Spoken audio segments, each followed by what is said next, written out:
Pemirsa, Bandara Sultan Mahmud Badarudin II Palembang alami penurunan grade dari bandara internasional menjadi bandara domestik. Hal tersebut akan mempengaruhi dunia pariwisata Sumatera Selatan.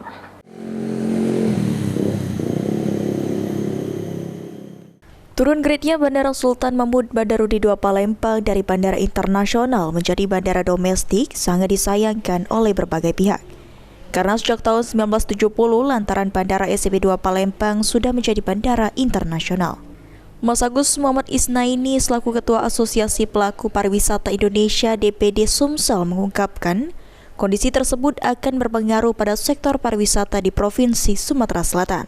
Sehingga perlu adanya sinergi antara pelaku pariwisata dan pemerintah daerah dan dapat memajukan pariwisata Sumsel untuk memperjuangkan agar Bandara SMP 2 Palembang dapat kembali menjadi bandara internasional.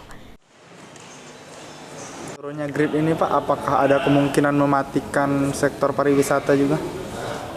Kalau mematikan enggak, tapi membuat jalannya tambah pelan, iya. Karena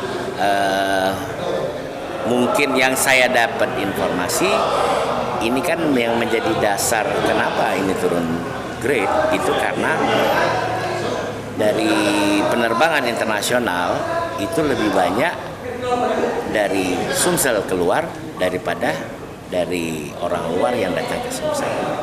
Ya sebenarnya. Eki Saputra, PAL TV.